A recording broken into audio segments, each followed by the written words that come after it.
AK-47 គឺជាឈ្មោះកាំភ្លើងស្វ័យប្រវត្តិមួយប្រភេទដែលមានភាពធន់និងពេញនិយមប្រើប្រាស់យ៉ាងទូលំទូលាយបំផុតនៅតាមបណ្ដាប្រទេសនានានៅក្នុងពិភពលោកយើងនេះកាំភ្លើង AK-47 ឬហៅជាភាសារុស្ស៊ីថា Automat Kalashnikova គឺត្រូវបានរចនាឲ្យលេចចេញជារូបរាងឡើងនៅក្នុងឆ្នាំ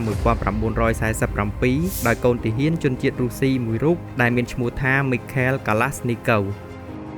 នៅក្នុងវីដេអូនេះយើងនឹងទៅនិយាយអំពីជីវប្រវត្តិមួយចំនួនរបស់លោក Mikhail Kalashnikov រហូតដល់ការបង្កើតបាននៅកាំភ្លើង AK-47 នេះឡើង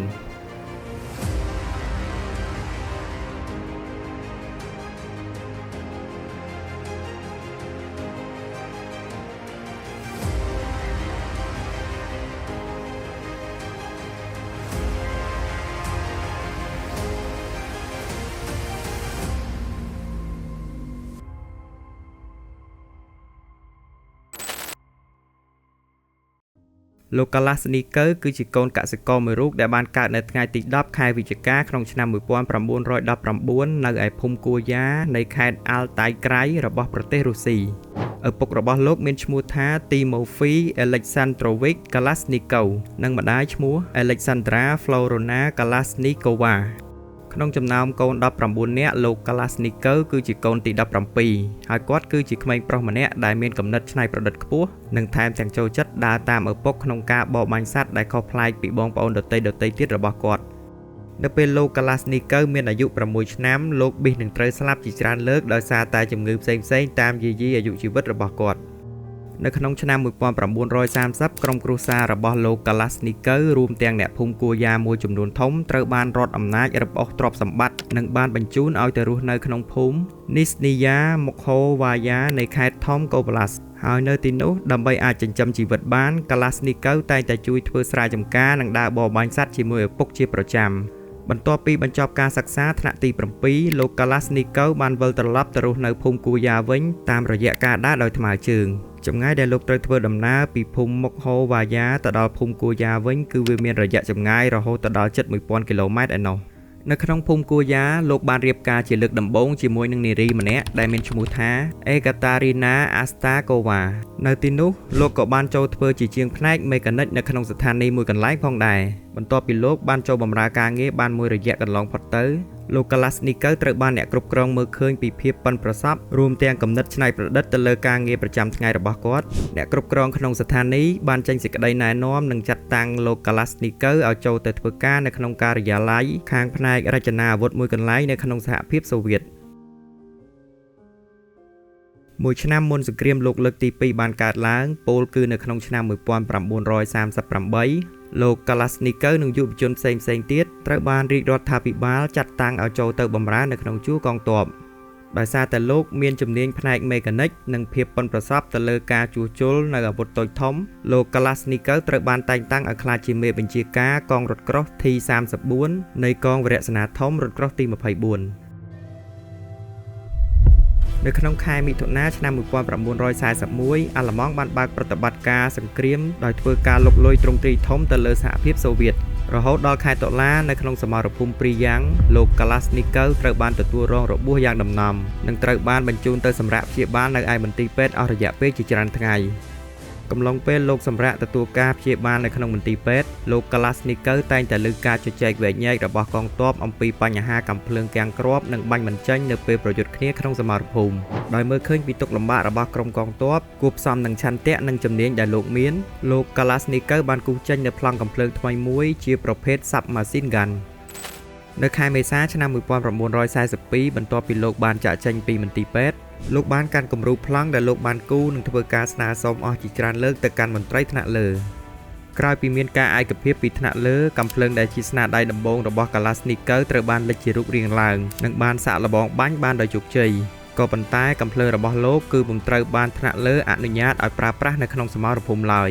ស្នាដៃរបស់លោក Kalashnikov ត្រូវបានមន្ត្រីផ្នែកអភិវឌ្ឍអាវុធកត់សម្គាល់ទុកថាជារបបកំហើញថ្មីមួយដែលផ្ដល់ផលវិជ្ជមានទៅកាន់កងទ័ពរបស់ប្រទេសខ្លួននៅក្នុងឆ្នាំ1942លោក Kalashnikov ត្រូវបានគេចាត់តាំងឲ្យរូបលោកចូលទៅកាន់ផ្នែកវិទ្យាសាស្ត្រអភិវឌ្ឍកាំភ្លើងនៃអគ្គនាយកដ្ឋានកងកាំភ្លើងធំរបស់ទ័ពក្រហមនៅទីនោះលោកក៏បានរៀបការជាលើកទី2ជាមួយនឹងកញ្ញា Ekaterina Moiseyeva ដោយសារតែនាងមានជំនាញជាវិស្វករស្រាប់នាងបានជួយគូសប្លង់កំភ្លើងឲ្យប្តីរបស់នាងបានជាច្រើនថែមទៀតមកដល់ឆ្នាំ1944លោកបានរចនាចេញនូវកំភ្លើងប្រភេទខុសៗគ្នាផ្សេងថែមទៀតដែលប្រើប្រាស់នៅគ្រាប់ទំហំ 7.62 មីលីម៉ែត្រដែលកំភ្លើងទាំងអស់នោះមានលក្ខណៈដំណើរការជា gas operate gas operate គឺជាការទាញយកកម្លាំងឧស្ម័នចេញពីការផ្ទុះនៃគ្រាប់កំភ្លើងដែលបង្កើតបានជាដំណើរការអូតូម៉ាទិកមួយក្នុងការទាញយកសម្បកគ្រាប់ចេញមកក្រៅនិងបញ្ចូលគ្រាប់ទៅវិញដោយស្វ័យប្រវត្តិបន្ទាប់ពីបានឆ្លងកាត់នៅបទពិសោធន៍ក្នុងការផលិតអាវុធបានប្រមាណឆ្នាំកន្លងផុតទៅរយៈពេល1ឆ្នាំពេញពោលគឺនៅក្នុងឆ្នាំ1946លោក Kalashnikov បានចាប់ផ្ដើមស្រាវជ្រាវនិងរចនាយ៉ាងយកចិត្តទុកដាក់ដើម្បីបង្កើតនូវកំភ្លើងថ្មីមួយប្រភេទទៀតរហូតមកដល់ឆ្នាំ1947កំភ្លើងមួយប្រភេទដែលគ្រប់គ្នាស្គាល់ថាជា AK-47 នោះបានលេចចេញជារូបរាងឡើងអក្សរ A តំណាងជាភាសារុស្ស៊ីដែលមានន័យថា Automat អក្សរ K តំណាងឲ្យឈ្មោះអ្នកផលិត Kalashnikov និងលេខ47តំណាងឲ្យឆ្នាំដែលបានបង្កើតកំភ្លើងនេះឡើងកំភ្លើង AK-47 ត្រូវបានបាញ់សាកល្បងអស់ជាច្រើនដងហើយទោះបីជាស្ថិតនៅក្នុងស្ថានភាពមានធូលីដីភក់ល្បាប់ឬក្នុងទឹកក៏កំភ្លើងនេះនៅតែអាចដំណើរការបានដោយគ្មានឧបសគ្គអ្វីទាំងអស់វាមានសមត្ថភាពអាចបាញ់បានក្នុងរយៈចម្ងាយពី300ទៅ500ម៉ែត្រនិងចម្ងាយដែលគេសន្និដ្ឋានថាអាចបាញ់ចំគោលដៅល្អនោះគឺនៅចន្លោះ300ម៉ែត្រចុះមកក្រោមមន្ត្រីជំនាញផ្នែកអភិវឌ្ឍនិងរចនាអាវុធជនជាតិរុស្ស៊ីពីររូបគឺលោក Vasily Dechiyayev និងលោក Boris Spachkin បានទទួលស្គាល់ថាកំភ្លើង AK-47 ជាអាវុធដែលមានឥទ្ធិពលមួយនាសម័យនោះរហូតមកដល់ឆ្នាំ1949បន្ទាប់ពីបានធ្វើការកែសម្រួលទៅលើចំណុចមួយចំនួនកំភ្លើង AK-47 ត្រូវបានបើកឲ្យប្រើប្រាស់ជាផ្លូវការទៅកាន់កងទ័ពរបស់សហភាពសូវៀតតែម្ដងចាប់តាំងពីឆ្នាំ1949លោក Kalashnikov និងក្រុមគ្រួសារបានបន្តធ្វើការនិងរស់នៅក្នុងទីក្រុង Izhevsk នៃរដ្ឋធានី Udmurtia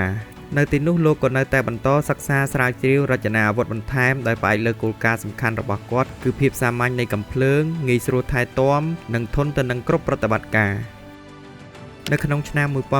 1971លោក Kalashnikov ត្រូវបានមន្ត្រីថ្នាក់ជាតិតែងតាំងគាត់ឲ្យក្លាយជាសមាជិកទី16នៃបណ្ឌិតសភានិងបានទទួលសញ្ញាបត្រផ្នែកបណ្ឌិតវិទ្យាសាស្ត្របច្ចេកទេស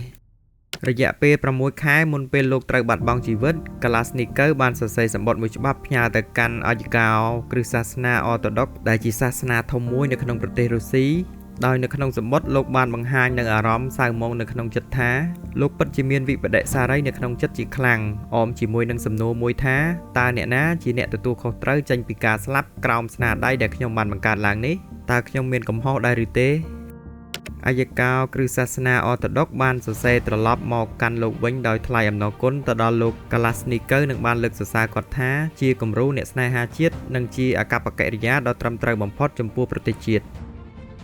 ជារឿងដែលគួរឲ្យសោកស្ដាយនៅថ្ងៃទី23ខែធ្នូក្នុងឆ្នាំ2013លោក Kalashnikov ត្រូវបានទទួលមរណភាពដោយសារតែជំងឺប្រចាំកាយនៅក្នុងអាយុ94ឆ្នាំលោក Kalashnikov គឺពុំបានប៉ះពាល់ទៅនឹងទឹកប្រាក់ដែលបានមកពីការបង្កើតកំភ្លើង AK-47 នោះទេលោកក៏ធ្លាប់បានបង្ហាញពីគោលបំណងរបស់គាត់នៅក្នុងការបង្កើតកំភ្លើងនេះឡើងគឺសម្រាប់ការពារបូរណភាពប្រទេសខ្លួនតែប៉ុណ្ណោះ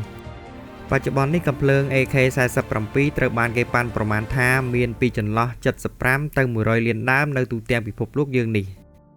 មានមតិមួយចំនួនបានយល់ឃើញថាកំភ្លើងបានបង្កឲ្យមានការគំរាមកំហែងដល់ជីវិតមនុស្សនិងមួយចំនួនទៀតយល់ថាវាគ្រាន់តែជាឧបករណ៍មួយដែលអាស្រ័យទៅលើអ្នកប្រើប្រាស់នៅក្នុងគោលបំណងល្អឬអាក្រក់តែប៉ុណ្ណោះចុះសម្រាប់បងប្អូនទាំងអស់គ្នាវិញយល់ឃើញយ៉ាងណាដែរ